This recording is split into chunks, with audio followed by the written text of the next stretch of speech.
Hey everybody, welcome to the show. I'm the host Mac, and today's guest is Damian Wolf. How you doing, Damian? Good. How are you, man? Pretty good, brother. So, Damian, tell everybody, man, where are you at? Where am I at? Well, I am 19. I'm currently fresh out of high school and working on new music right now. Working on an album right now. And are you Um, located out up somewhere around northeastern somewhere? Because I'm out in Tulsa, Oklahoma. So where's your location, brother? Maryland, Maryland. Oh, Just outside of DC, Baltimore, that area. Yeah. nice. So you just graduated high school, right? Mhm. And you're fresh off of that, and you're working already. So let's tell everybody where they can get a hold of you on the socials and YouTube and Instagram. Yeah, absolutely. I've got a link tree where I have basically all of my links for all of my social media platforms and all that, Facebook, Instagram. Um, and I usually put that link tree in the bio for all of those different pages and stuff. And I'm pretty much everywhere. I've got a YouTube channel for my solo music project, all of that stuff. So I'm not too hard to find.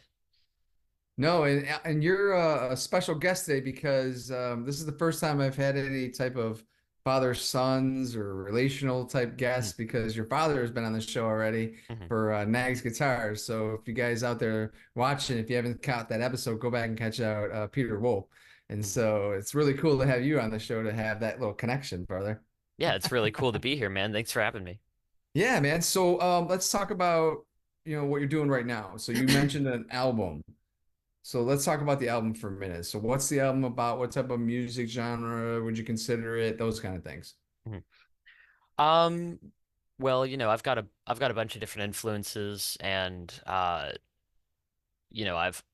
kind of started playing because of alternative rock 90s type acts. So I would say that's generally the direction that I go in musically, but there's a lot of variation. I've been experimenting with some new stuff recently, but this album, uh, it's going to be kind of a shorter album for a full length. It's only 8 tracks, but I felt that that was a fitting number for me for the first record. I'm producing it all in my bedroom here, and been doing all the recording, all the mixing, everything from A to Z. So I figured that that was a good starting point. But alternative rock, think bands like some of the more sort of proggy, experimental alternative bands like Slint, Chavez, Unwound, Train Dodge, like we were talking about. Shiner, this band called Failure from LA. They've kind of had a resurgence, all that kind of stuff, sort of spacey, a little bit of prog and math in there, but then a little bit of grunge at the same time. Just like I guess is a good way to describe the sound. So do you have any other musicians on there? Are you doing the drums? You doing the bass? What's going on Everything, with it all? So you're doing everything. it all. I So how are you write getting the everything. drums Yeah. in? I program drums. I've got just a drum machine I've been using. I use Steven Slate 5 drums, and I just have it in my DAW, and I usually starts out with a sort of guitar part or a bass part or something along those lines. And then I start coming up with drum parts around that. And the song usually just sort of expands from there. I love it. That's great. So you're doing it mostly out of your bedroom and everything. So Everything. who's helped you with all the production? All like have you just been experimenting for years or have you actually taken any online lessons or anything? How's that been going? No lessons, not really much help. I mean, my parents and some people who have listened, sometimes I'll bring a mix downstairs and play it on this because I try to play mixes and stuff on as many systems as possible, right? To get a good perspective on how it actually sounds, in different systems. And so I'll bring a mix downstairs sometimes or out in the car somewhere, and my dad will listen or something and be like, "Oh, I think the vocal should be louder or something." I'm like, "Yeah, okay, okay. I hear you." Just stuff like that. But beyond that, I'm doing it all myself. I totally self-taught when it comes to mixing. I just sort of dove into it. I had no clue what I was doing in the beginning. I just sort of was like, "All right, well, I know what kind of music I want to make, and I know what I want that to sound like on a record. So let's just see what happens." but I didn't really That's know how to cool. get, I didn't know how to get there at all in the beginnings. So I'm kind of now at a point where, I can hammer out decent mixes and make decent sounding records that are a accurate representation of what I'm going for. But I still have a shit ton to learn, of course, but yeah. Man, brother, there's always stuff to learn. That's the Yeah, magic of for sure. music, right? With playing guitar and especially productions and the equipment. And, it's like everything is always changing right now with the updates and different things, but the music still can remain the same, right? So how you're writing the music, the sounds you're trying to, bring out of your heart and soul, right? So Absolutely. that kind of stuff has been going on forever, for decades now. But the methods and the equipment you're using is different. So let's talk about playing guitar. So how long have you been playing guitar? Um, Closer to 5 years now, 4.5, something like that. I mean, I started in freshman year of high school. Um, I was never, it's kind of funny because, because you've talked to my dad before and, obviously he's been playing guitar for such a long time, selling them for such a long time. I never had any real interest, when I was a child, like when I was young. I didn't really, uh, think about it. I was surrounded by them from the beginning, but I was never really that interested in what was going on. I mean, I would see my dad play sometimes and I'd be kind of curious, but I really picked it up after I started listening to certain bands that I really connected with. And one of those was Nirvana, like we were talking about earlier. Just their whole demeanor and the sound of the music and the lyrics and just the way that they conducted themselves, their image, just everything about them was so different from what I had seen before. And, I had also grown up listening to bands like that from my mom because she is a huge fan of everything alternative 90s. So she's been playing that stuff as far back as I can remember.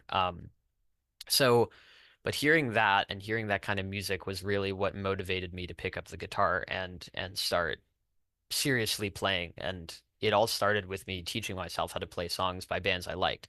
I didn't start with theory, I didn't start with scales or anything like that. I just started with teaching myself how to play, songs off of Nirvana's first record and stuff like that. That's how I started. So did you eventually get lessons or anything later? Did somebody come alongside you, or did you just keep on hammering it out? Kept on hammering it out. I've never had a single lesson.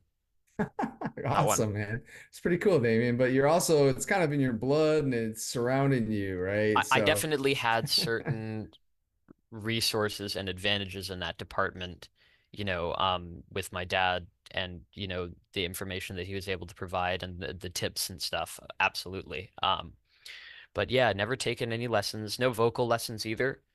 And that was kind of how it started with singing for me was basically the same as guitar. When I started teaching myself how to play the guitar parts for those songs, it wasn't long before I started teaching myself how to sing the vocals for those songs as well. And then before long, I was singing and playing. So. that's pretty cool, man. I like it. So now, were you ever growing up going to the shop or in high school going to the Nags stuff? Were you kind of once you started playing guitar, did you t ask your dad maybe to kind of go in, show, or how did that all work out with that stuff? I was sort of like I had been to the shop a couple of times when I was a kid. He brought me in there several times, and I would just kind of hang out and play video games on my phone. I was sort of like, again, I was around it, but I wasn't necessarily super interested in the beginning. I didn't really know what was going on. I was sort of like I was a very s- spacey kind of kid. My head was always in the clouds. I was always like, thinking about some other thing and I was drawing a lot when I was little, so that was what I occupied most of my time with. I was drawing, I was writing, I like to write stories and all that kind of thing. So he would take me to the shop sometimes and I would, talk to some of the people that were there and Joe and obviously Joe obviously, but I didn't really have much engagement or interest in the guitars themselves or the music. That all kind of happened later, you know. So I But bring this up for a reason because yeah.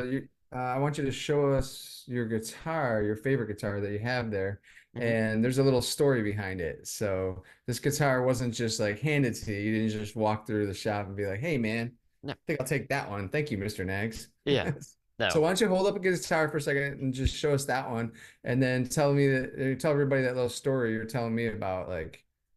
Yeah, so This is uh this is a Nags Severn Trembuck, candy apple red, and I got this around the same time as now, June last year, um, because I had decided I wanted a Nags. I'd been playing other guitars from other brands for a while. I had like yeah, I have two Fenders and stuff. I'd been playing stuff like that for the longest time, and but I realized at some point, like, I should probably get myself a Nags because it makes sense. I mean, it makes sense, and Come they're on. really cool guitars, and once you become a player, you gain the required knowledge to be able to have more of an appreciation for the craftsmanship and all of that that you wouldn't have been able to have before. So, I had talked to my dad about it, and I was like, well, I want a guitar and stuff, and there was some back and forth and some disputes, but eventually I'm like, okay, well, I'm gonna work this off. I can't buy this myself, but I'm going to work it off. So I spent about a year doing that, and paid off the whole guitar. Just basically would go in there, help out with anything that anyone needed me to help with, keeping the place clean, all that stuff. And eventually I got to the point where I paid this thing off, and it's fantastic. It's got two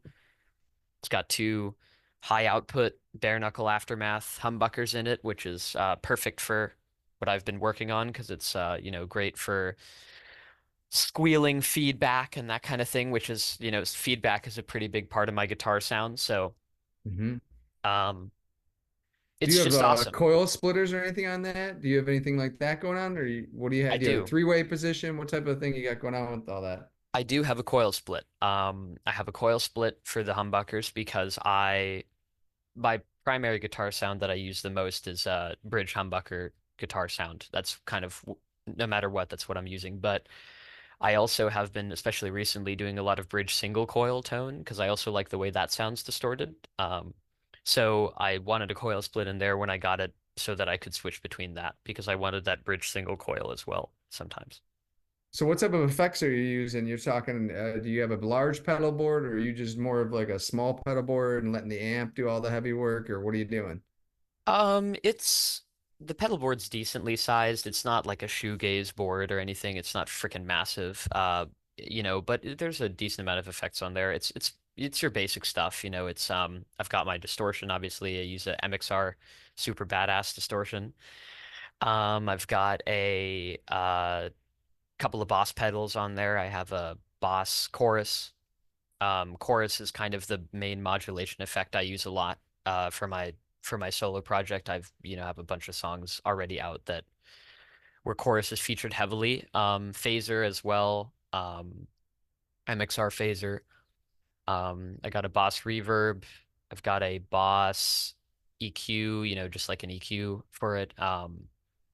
I have a I actually use one of the pedals I use is my one of my dad's old pedals that he doesn't really use much anymore, which is I think it's from the 80s.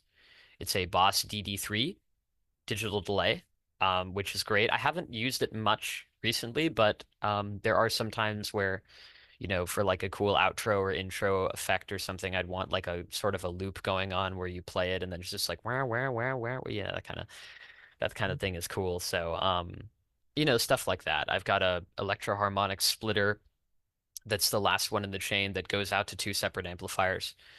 Um, because, I've kind of, especially recently, as I've learned more about gear and stuff, I've realized that I think for a three-piece setup, which is what I'm kind of shooting for Damian Wolf Music, it's going to be me and then, two guys backing me up, two people backing me up.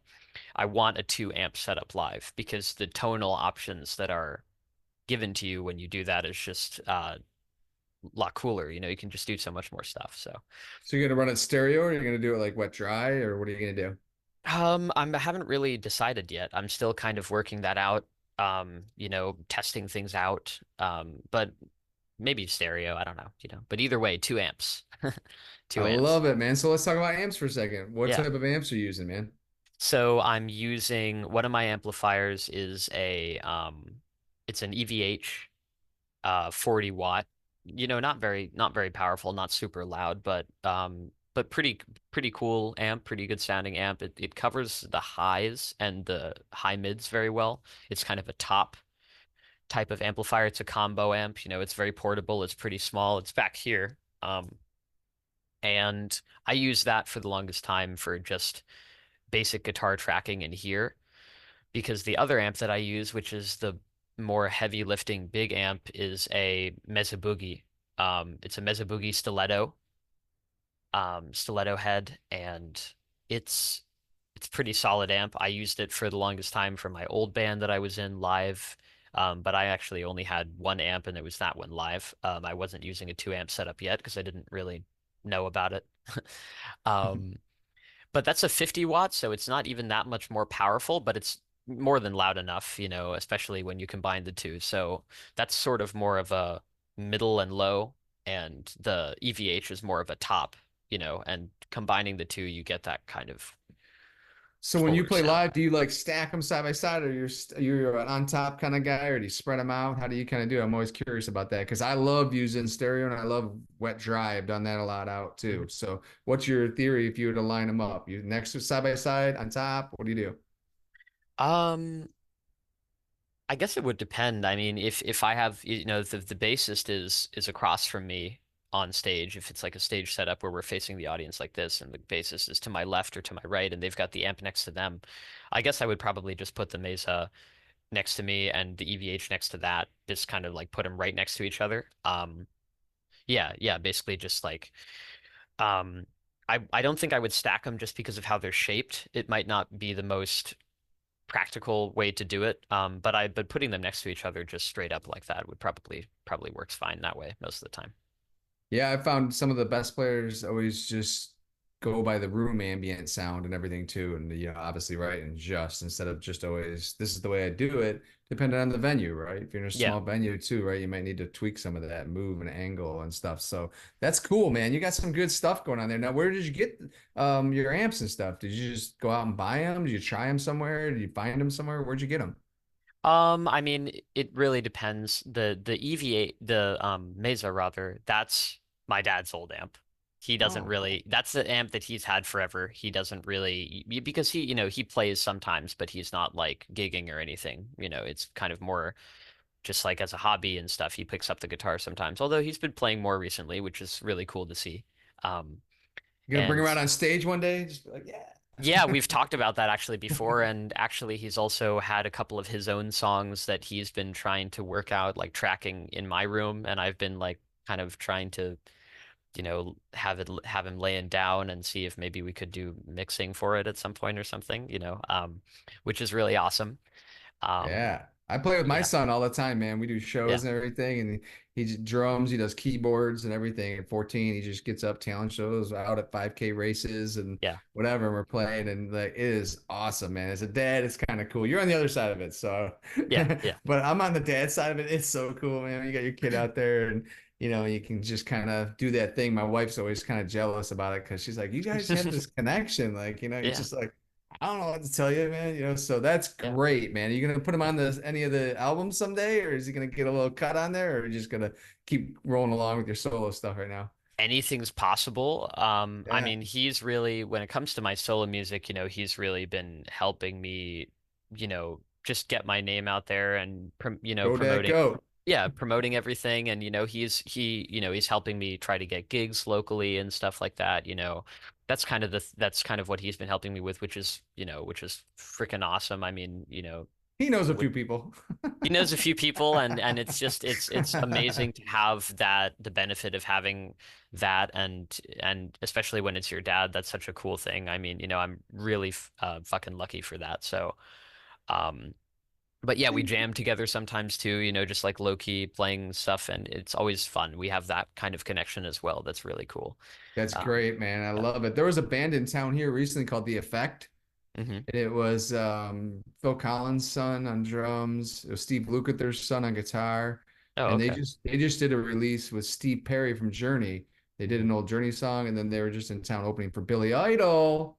Oh, Wait a really? minute. Yeah. So they just Oh, opened. okay, It okay. was just like 2 weeks ago. I couldn't go that night. Oh, I was so heartbroken. I found out Yeah. last minute, and they were opening for Billy Idol. So why do I bring that up, right? A little guy named Steve Stevens plays Nags, right? Yeah. hmm I mean, come on, work that in there a little Yeah, bit. that's no, that's funny actually. That's cool. Yeah. That's one of your biggest heavy lifters, isn't it? I mean, right? Steve Stevens, I think. Steve, Yeah. yeah, Come on. You met him? he's been with Nags for a long time. I've met him a couple of times. Yeah. I don't know him super well. I've met him a couple of times, talked to him Not online a yet. little bit. Not yet. But he's really nice dude. And he's known my parents for ages. So yeah, yeah. I love it, man. I grew up with listening to all that stuff, man. I told you I'm MTV generation and stuff, yeah. So, Yeah. I mean, Billy Idol and all them Rebel Yells and all them videos coming out. I used to run when I was like younger than you. I was like my son's age. I'd be running out to the living room and go, oh my gosh, here it Yeah. comes. Yeah. Yeah, yeah. But we got another guy I got to give a shout out to real quick. Brandon Autry's been on the show and he's a Nags guy, and that's how I ended up hearing about Nags. Oh, So okay. Okay. Brandon left Tulsa and he's out touring with a guy named David Lee Murphy. It's like all country stuff and Dust on the Bottle, big hits, and now they're playing with Brooks and Dunn right now as we speak. He's touring out there with all them guys, and he's got his Nags guitars, man, and he's been on the show a few times. So those of you Sweet. watching, go check that one out. He's a great Nags player. But let's talk about this for a minute. So you were mentioning some of your favorite bands, right? Let's talk some more about music for a little bit. You mentioned Nirvana, right? And what was another one of your influences you were thinking of?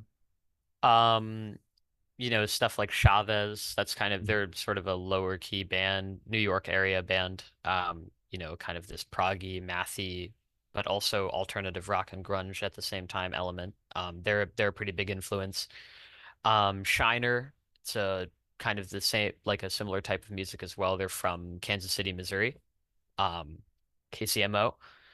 And Train Dodge, that's aforementioned, they're all kind of part of a similar community of bands. They all know each other, they're friends and stuff a lot of the time, and have played together in the past, and it's really, cool bands a lot of the time. But like a I lot of like that you're Midwest, listening to some older stuff that are not around, like Nirvana's not around obviously right? anymore. It can't be, as we all know. Yeah, And Foo Fighters maybe, but yeah. but you also are keeping up with some newer bands. And so that's always my argument with my generation right now. So many people my age are saying like, "Oh, there's no good new music." I'm like, "Well, you're just not tuning in." Because there are bands touring right now. Like I like Joey Landreth and all them kind of guys, and Brothers Landreth and all those, and obviously John Mayer and the Wallflowers are kind of they're still up. But I like some newer stuff too. So that's why I was wanting to get you on the show because it's cool to see some young blood that's still keeping everything going, right? So if you could open up for any one of those bands that are still playing right now, which one would you try to open up for if you had a chance? I mean, God, it's just, I've got a lot of inspirations, a lot of, people who I look up to, artistically speaking and stuff. I mean, a lot of these guys have been playing since the 90s, but Hmm. they're still around and Yep. they've broken up and had resurgences and stuff, which is awesome. And actually Shiner, that's a band that I'm planning to go see in August, actually, which is going to be really awesome. I'm Come looking on, forward to Shiner, that. we need to get Damian in there. Open up for you. Come on, It's give a shout out. I'll tag him. my dad's joked about it before. Yeah. I mean, that kind of stuff is awesome, and has totally changed my perception of music in general, and also songwriting. But I would say, that's definitely a band I would love to open for, is a band like that. But there's also some some really newer bands who are like closer to my age, who I've Yeah, been give him a shout out. getting into as well. There's a band, it's a like a hardcore punk band from Jersey, I think, called Dog Date. Um, they've been touring now. They're signed to a kind of an indie label called Popwig Records. Have you ever heard of Turnstile? Sounds familiar. They've Can't say I have. they've blown up the past couple of years. They're like a hardcore band from Baltimore originally, and they released an EP on Popwig. But then they moved on to like bigger albums, and they released their third album, I think, recently, which like totally blew up. They've been touring all over the world. But Dog Date is signed to that label. They're pretty cool. I've never seen them live or anything like that. Never talked to any of the band members, but I just kind of discovered them. Someone that I knew showed them to me. Um, and so they're pretty cool. They're kind of like a hardcore punk, but they've got other elements in there too, like some sort of experimental things and sort of like sometimes like tempo changes and things like that, which is something I incorporate into my music a little bit.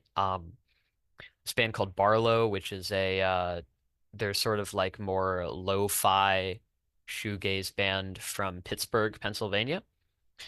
They've got these really kind of heartbreaking melodies, but then these really loud, sort of noisy guitars, and they record to cassette.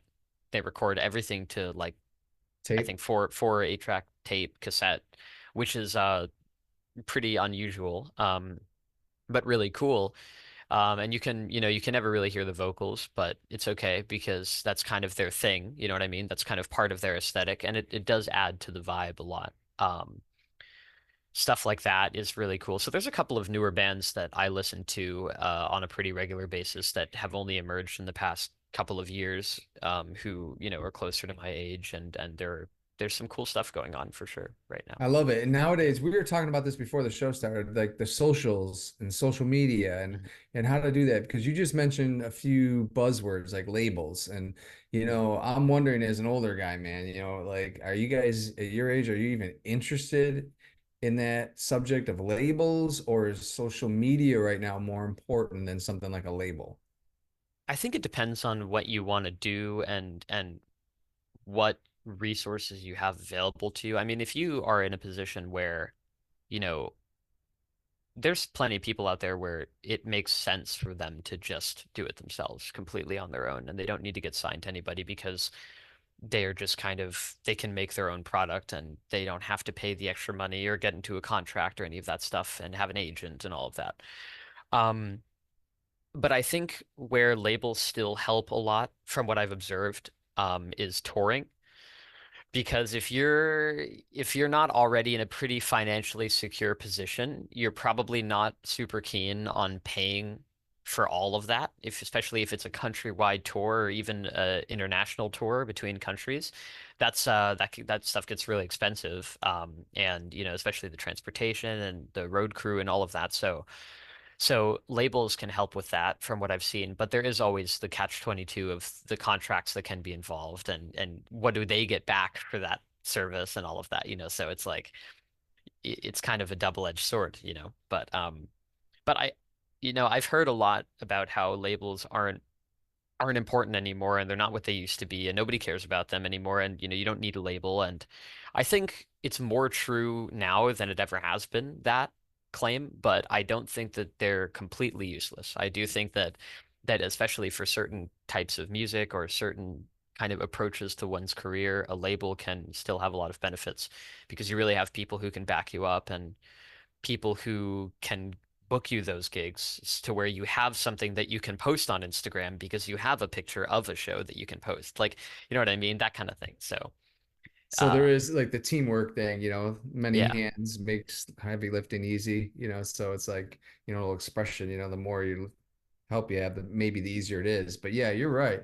But I like know gigs because especially, like yeah. gigs and touring, I just feel like if you're not an established artist and nobody really knows who you are yet, yeah, you can make a pretty killer sounding record in your home studio and release it entirely on your own with an independent distribution service like I do. But getting a gig, walking into a venue and being like, "Hey, I want to play here," and they're like, "We don't know who you are, we don't know if you're good enough." That kind of thing is it maybe is a little bit more compelling if there's an agent or someone else who walks in instead and it's like, "Hey, we've got a contract and we want to book this guy." It's like it's a different story. So, Yeah, you're right about that because I have a lot of friends here locally that are touring around, Kansas City, Tulsa, Oklahoma City, Dallas, mhm, St. Louis. It's like a whole regional thing here. And they're always running into that because they take whatever they can as they're trying to build that. And sure. sometimes it's literally like two people and five, nobody or five people Yeah. playing that they're playing for. And, they're just out living it. But you're right. Sometimes if you can get hooked up with like, say Brandon Autry, for example, is out there with David Lee Murphy, who's a star from the 90s who wrote songs for Kenny Chesney. Hmm. And, they obviously got labels and they have people, Yeah. and Yeah. They have so people. they're, Yeah. yeah, they're out there like, I mean, he's posting pictures right now in Coliseums and in Colorado and California, he's Yeah. just in that tour bus and also like you were saying, fronting the money for hotels and food and Yeah. all that kind of. So yeah, it's interesting that you say that because I find it to be a nice, well balanced answer that you're giving because everybody my age right now heard about all the people that got burned years ago, and now we're seeing some younger people come along, maybe in their 20s and 30s even, and they're fighting against the labels, just going out on their own. But that brings up a whole different can of worms. Yeah. So I feel like both of them obviously have their issues, like you said. So that's a good answer, Damian. And how do you feel about social media? We were touching on this before we started the interview. So talk about how you feel about social media right now. Um, Generally speaking, it's not something that I try to invest too much time or energy in on a personal level, as in like, where I'm just like scrolling or something, like just looking at random stuff. Because I think that it's had a bad effect on people a lot of the time, and people's attention spans seem to be shorter than ever, and there's a lot of downsides, in my opinion, to how it affects people, the way people interact and all of that. But as we were talking about before the interview, I think that social media is fantastic tool for promoting your your art, whatever the art may be, and whatever the passion may be, whether it's music, you know, uh, anything, whether you make Fishing, music, yeah, anything. fishing I mean, stuff. you could be a photographer, you can be, a musician, you could be, someone who does podcasts, interviewer, anything like that. It's just a great tool for that purpose because you're able to reach so many people potentially so quickly. Um, and I think that that's something that makes it kind of almost a must-have for someone who's trying to build themselves in this day and age. You can't get too far without it.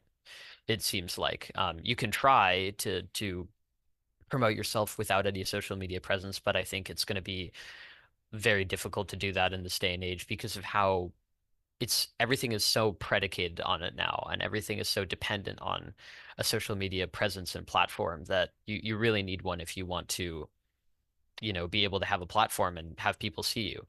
So for that purpose, that's really why I'm on Instagram. That's why I'm on Facebook and YouTube and whatever it is because I want to be able to promote my art and my music. If it weren't for that, I probably wouldn't be very active on social media.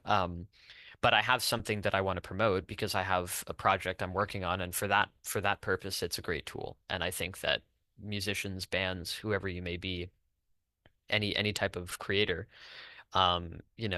it's something that really helps us out.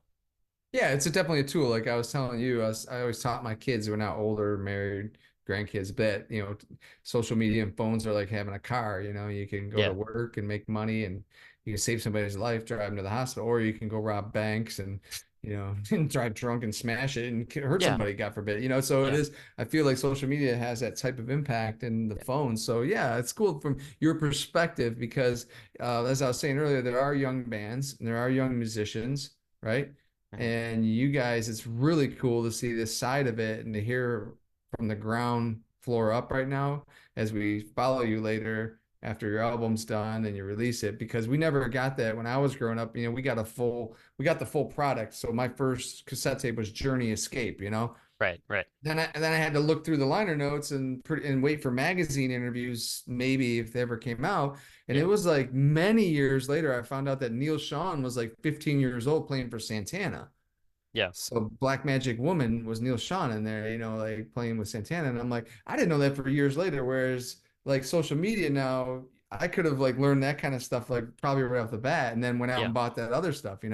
So it is kind of cool that we can cut to the chase. So as you are you pre-production right now? Are you post-production kind of? How are you as far as the record's concerned right now or the album? I'm I'm mixing the record right Okay, now. you're mixing it. Okay. I finished recording it recently and I'm in the mixing process currently. I'm, basically just trying to hammer out the best mixes that I can given the resources and experience that I currently have. I mean, I'm like I hold myself to a high standard because I want the product to be good and I am definitely a perfectionist in many ways, but I have been trying also to be realistic with my own expectations and not expect it to be completely perfect all the time because I'm not really at a point where I can churn out a completely perfect product or a close to perfect product. I don't think. I'm making the best record that I can in my bedroom, and seeing where it goes from there. And but I have the passion for it and I have the dedication to get up at 6 in the morning and keep doing it. So that's what matters the most to me, and it's what I want to do. So I'm mixing it right now, and you know, That's great. So what are it's you going pretty thinking? good. You think it's gonna be a few more months before you're able to actually release the whole album? Do you have a date in mind or something you're trying to hold yourself to? What's going on with that? I try to give myself a rough deadline, because it sort of gives me a greater sense of focus when I have an idea of when I want it to be out. I would say not too long from now, probably, mid-July, early August at the latest, I would say something around Not bad. somewhere in there. Yeah. Definitely before the end of the summer, absolutely. Well, here's a piece of advice, something to think about. Joy is in the journey, not the destination. Yeah, yeah. So, I mean, it's like putting out YouTube shows. My first show over a year ago was like Wayne's World with my buddy Homer and I. I mean, we're out in my shop. And it's my son was playing drums and Homer was banging on his guitar and all this stuff. And I look back at it, I'm like, my God, what were we doing? It's terrible. But Yeah. we were having fun and passion. And so if Sure. anybody goes Yeah. back and looks at those first two episodes, it literally is like Wayne's World, Wayne's Yeah. World. Yeah. And so now I'm trying to upgrade my game just like you will eventually too, So it'll be Mhm. kind of cool because even bands like, say, somebody asked on social media the other day, Facebook, name one song that would like signify your high school years, or something, right? And I'm Sure. like, well, Yeah. that's hard. That's hard. And I was, to be fair, I said I could put like an album or something, but I had to dig in and I thought, well, what about Def Leppard? You know what I mean? For me, it was kind of like, okay, Journey, Def Leppard. So I took Def Leppard and I was thinking their first few albums, High and Dry and all that stuff, like some people, it splits listeners because between Hysteria and High and Dry and all that, because High and Dry, as you get into that, and Pyromania was very bluesy rock, kind Right. of more metal. And then you get into Hysteria and oh my goodness, like it's smooth and everything's wonderful and had all the big hits. And I love Hysteria, like in the song, if you know it. And if you Mhm. just listen to Hysteria or any song from that album and you go back to like High and Dry, and you'll see even some of the best artists, it's really cool to see like their Yeah. first few albums was a little more rough, a little more raw, even though they were trying their best at that time. So I'm looking Absolutely. forward to some more of your journey, Damian, to see Thank like you. to hear this one. So when you get this done, we'll touch base again Mhm. and we'll talk about how you feel about everything after you've been, releasing it and hopefully playing out maybe, Yeah. right? Yeah, absolutely. Yeah. Are you gonna try and play out like by yourself with like backing tracks maybe at first and just play over? Um, How do you want to approach that eventually, or have you not thought about it yet? no, I'm making plans for it. I'm approaching it I guess you could say the old school rock way. I put out a record and get some people behind me who, are interested in backing me up, and then I go out there and start getting gigs together and playing shows. That's kind of the rough idea. I put out an EP, a 3-song EP in March. I did a song with actually the drummer of one of my favorite bands, Kelly Scott from Failure. He played drums on one of my tracks, which was really fun to do. Yeah. Um, and I did a cover of that band Shiner from Kansas City. That was actually the first thing I released on streaming platforms. I released that in October, yeah, October last year. So I've got a couple things out already, which anybody can find on Linktree or anything like that. Um, and then there's going to be this record, and once that's out, I'm going to start basically putting together plans to get gigs and get some people to back me up. And it's just going to be, it's classic rock setup: drums, bass, guitar, that old meat and Power trio. potatoes. Yeah, three piece, classic three piece. Yeah, that's Yeah, man, come on, brother. And I'm from Buffalo, New York area, Mhm, and so my daughter and them are up in Rochester. I think I mentioned that in our messaging. And so I've had friends out in Virginia, and I have a nephew in Boston. I think he lives out there right now. So, and my niece is up in Albany, New York, mhm. upstate and all that. So, never know, I might be out in that area someday. My wife runs Yeah. marathons, so she's done New York City half marathon and all that. And she's done Washington, D.C., the Marine Corps marathon. Oh. It was pouring rain a few years ago. It was terrible, but yeah. So That I might sound be that out sounds here. like DC. Yeah. Yeah, it was insane. It was so Yeah. bad. It was flooding out the whole plaza or mall they call it or whatever it is down there. Yeah. Yeah. Yeah. It was terrible. But the point is, man, I might be coming around your area sooner or later, buddy, man. I'd have to Cool. just come up and visit Nags and, come see you play, man, and get some Absolutely. footage, right? That'd Yeah. be cool, wouldn't it? Absolutely. Absolutely, dude. I mean, I'm sure my dad would, they'd be happy to have you at the shop, I'm sure. You can talk to him about it and absolutely. I mean, you know, I'm in like Annapolis, that area Mhm. of Maryland, so, I'm just gonna try to get some shows together and play around here and see what happens. It's not my first time playing out because I was in a band before that has since broken up, and we played a couple of gigs around here and stuff. So I have a little bit of live experience under my belt, but I'm still fairly green, but past the point of stage fright, that's gone already. So it's just about now getting the record out and promoting it as best I can and getting I gigs love together. it, man. So what I'm gonna do here, I say we as in first person plural, but it's really just me on this side of the channel. But Yeah. we're gonna get it out. But I'm gonna post everything in here and stuff, little pictures and all that stuff here, and the Yeah, links down below. And then I'll keep trying to keep track of you and stuff. So if you get any like videos out there, just shoot me the message or whatever, or text me, and absolutely. I can always throw down my YouTube channel and all that kind of stuff. And you never know. And who knows, man? If you come out to the Midwest. Hmm. I mean, we're not far from Nashville, St. Louis. You got Yeah, Oklahoma, you got Oklahoma City, you got Dallas, you got yeah, Kansas City, you got the whole region out here too. So, yeah. and they're really into like alternative rock and all that kind of stuff out here, man. It's never really died out here, so it's kind of cool. That Midwest sound and the Midwest, kind of hardcore bands is basically like that's where I'm coming from. That's the shit as far as I'm concerned. You're gonna get your boots dirty out here, man. Get you in the dirt Yeah, out here and yeah, playing outside. Get you out here absolutely. playing. I love it. All right. Well, is there anybody you want to give a shout out to at all as we're closing the show at all? Obviously Um, Nags, right? yeah, I mean, yeah, Nags, because that's my number one guitar now, and you'll definitely be seeing that live as well in the videos and stuff. That's going to be there. Just Go, the Dad. dad Just for kidding. sure. I'm just messing No, with but I'll you. give him a Yeah. shout out because I wouldn't have been able to pursue things the way I have if it weren't for the advice that he's given me and stuff. So absolutely, dad, mom as well. Tolerating the fact that rather than going to college, I've decided to pursue a career in playing, and all of that stuff is uh is amazing. So shout out to them, and shout out to all of the bands that have inspired me to keep playing and stuff. All of these Midwest bands, all of these hardcore, post-hardcore bands, punk bands, all that kind of stuff. Absolutely. I love it, man. Damian, we're just rooting for you, buddy. Thank Yeah, you. you gotta keep it going. The joy is in the journey. Yeah, Be the best you can be. Don't worry about being anybody else, right? I absolutely. mean, just like Absolutely. you said, the stage fright thing. I mean, we all get a little bit sometimes, and if Yeah. you're not excited to play, then what are you doing? So you got to have a Right, little bit sure. of that. But Sure. but yeah, man, just worry about being yourself, man. Who cares, man? Be the best Damien you can be, right? Come Yeah, on. Such a absolutely. strong name too, Damian Wolf. Come on, dude.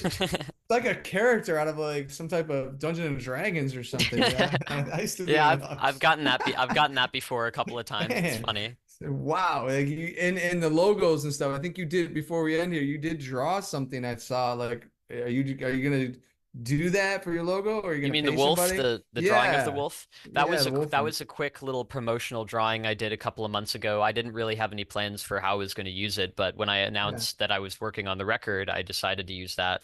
Figured it'd be a nice picture for it. It's, I love it. I've been doing all the art myself as well, of course, because and the cover for the album as well, I use I use as the cheapest and most simple means that I can, given my setup, stock photos sometimes and edited Right. to be a certain way, royalty-free images, but I always try to put my own spin on them, that kind of stuff, and then obviously stuff that I draw myself.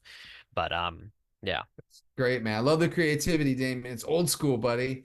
thank you. It's just rolling up the sleeves and getting dirty, Yeah, I mean, getting that yeah, guitar and earning it and, and absolutely. doing it all there and all that stuff. So, buddy, you've got some people rooting for you out here, man. So I dig it. So thanks for being on the show today, Damien. Thank you I for so having me, much man. appreciate it. Yeah. So, all right, buddy, I'm going to keep up with you, man, as we close out and be safe out there and be the best you can be. All right, Damien? Yeah. You too, man. All right, brother. I'll talk to you later, big guy. Hang in there.